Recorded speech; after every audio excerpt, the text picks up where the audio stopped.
আসসালামু আলাইকুম সুপ্রিয় দর্শক মণ্ডলী, শুরু করিতেছি মহান আল্লাহর নামে, যিনি পরম করুণাময় অত্যন্ত দয়ালু। তো আজকে আপনারা যে পায়জামাটি দেখতেছেন, সেই পায়জামাটি একটি চুড়িদার পায়জামা প্লাস কাবুলি কাটিং উপরের সাইড।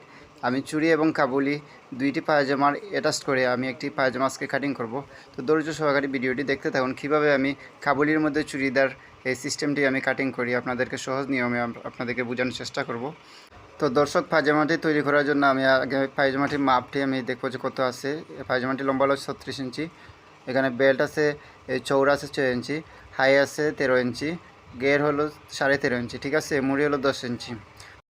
তো দর্শক, মূলত আমি আজকে যে পায়জামাটি কাটিং করব, সেই পায়জামাটির জন্য আমি এই 2 গজ কাপড় নিয়েছি। দুই গজ কাপড়কে আমি ডাবল ওয়াশে বাস করে আমি এভাবে বিছিয়ে নিয়েছি। তো সর্বপ্রথম আমি পায়জামার যে উপর সাইড আছে, নেপা সাইড, হ্যাঁ বেল্টের সাইডে আমি হাফ ইঞ্চি বরাবর একটি মার্কিং করে নিব, ঠিক আছে। মার্কিংটি করার পরে আমি বেল্টের যে চৌড়া আছে, চৌড়া 6 ইঞ্চি, সেই চৌড়া 6 ইঞ্চিটি আমি এখান থেকে মাইনাস করে সোজাসুজি করে লম্বার দাগটি দিব, ঠিক আছে। তার আগে আমি হাই 13 ইঞ্চিতে একটি দাগ দিয়ে দিলাম, এই যে দেখেন। তারপরে লম্বা আছে এই 36 একটি দাগ দিয়ে দিলাম। এখানে আর 1 ইঞ্চি নিলাম আমি এক্সট্রা বাঙ্গার জন্য। এখন দর্শক, আমি সোজাসুজি করে আমি দাগটি টেনে নিব, ঠিক আছে। এভাবে লম্বালম্বি করে আমি দাগটি টেনে নিলাম। যেহেতু এটি চুড়ি পায়জামার যে একটি সিরা থাকে, সিরাটি কত ইঞ্চি আছে আপনারা আমি এখানে দেখাই। আমি যে স্যাম্পুল আছে, স্যাম্পুলের মধ্যে 3 ইঞ্চি আছে, 3 ইঞ্চি বরাবর আরেকটি মার্কিং করে নিলাম। এইভাবে মার্কিংটি আমি সোজা করে টেনে নিলাম। তারপর মুড়ি যে আছে 10 ইঞ্চি, 10-এর অর্ধেক 5 ইঞ্চিতে আমি একটি দাগ দিলাম, হ্যাঁ। তারপর এখানে গের আছে 13.5 ইঞ্চি, স্যাম্পুলে গের আছে 13.5 ইঞ্চি, 13.5 ইঞ্চিতে আমি একটা ওই মার্ক করলাম। তারপরে লম্বালম্বি করে আমি হাইয়ের যে মার্কটি আমি টেনে নিব। এক্সট্রা আরও 1.5 ইঞ্চি নিয়ে আমি এটিকে রাউন্ড শেপ করে ঘুরিয়ে নিব, ঠিক আছে। এইভাবে কিন্তু আমি পায়জামাটিকে আমি শেপ কাটিয়ে আমি শেপ করে নিব। আপনারা চাইলে শেপ কাট ছাড়াও এটাই শেপ করতে পারেন, এইভাবে হাতের মাধ্যমে, ঠিক আছে। আমি আবার দুইটি সিস্টেমে আপনাদেরকে দেখানোর চেষ্টা করব। এই যে আমি দুইটি সিস্টেমে আপনাদেরকে দেখানোর চেষ্টা করেছি, যাতে যাদের শেপ কাট নেই তারা মূলত এই শেপ কাট ছাড়াও এই পায়জামাটি কাটিং করতে পারবেন। এখানে আমি এক্সট্রা আরও 1 ইঞ্চি কাপড় নিয়েছি। তো সম্মানিত দর্শক, ধৈর্য সহকারে আপনারা ভিডিওটি দেখতে থাকুন। আমি খুব ইজিলি আমি চেষ্টা করেছি এই পায়জামাটি কাটিং করার জন্য, যাতে আপনারা সহজ নিয়মে বুঝতে পারেন। নতুনরা যারা আছেন তাদের জন্য অনেক হেল্পফুল হবে এই ভিডিওটি। যারা একবার দেখবেন, আশা করি যে কোনো সাইজের, যে কোনো এই সিস্টেমের পায়জামা কাটিংয়ের একটি ধারণা আপনারা শিখতে পারবেন। যদি ভিডিওটি ভালো লাগে, চ্যানেলটিকে সাবস্ক্রাইব করবেন, হ্যাঁ। তারপরে একটি লাইক এবং কমেন্ট দিয়ে আমাকে উৎসাহিত করবেন, যাতে নিত্য নতুন ডিজাইনের ড্রেস কাটিং নিয়ে আপনাদের সামনে আসতে পারি। মূলত কোনো কিছু শিখতে হলে আগে আপনাদেরকে এই জিনিস সম্বন্ধে আপনাদেরকে ধারণা নিতে হবে। তো মূলত আমি আপনাদেরকে বেসিক ধারণাটাই দেওয়ার চেষ্টা করি।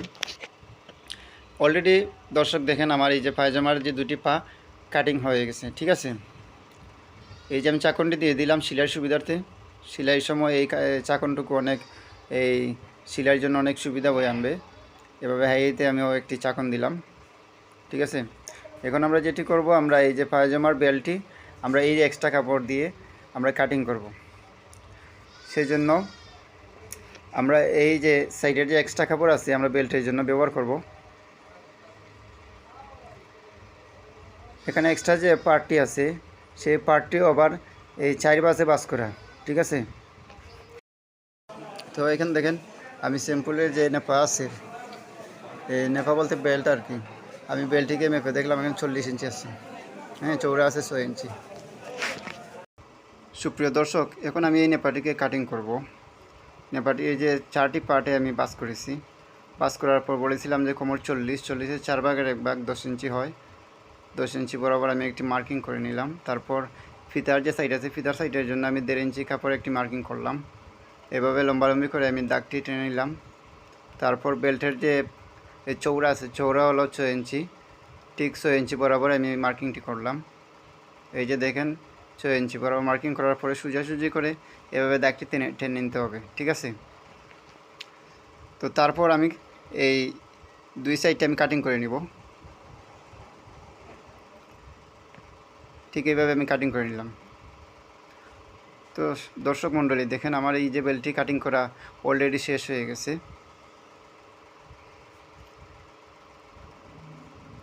এখন আপনাদেরকে আমি এই বেল্ট আর এই যে পায়ের পার্টটি আমি সমান করে বিছিয়ে নিলাম। তারপর স্যাম্পলটিকে উপরে বিছিয়ে আপনাদের বোঝানোর জন্য আমি স্যাম্পলটিকে উপরে বিছিয়ে নিলাম।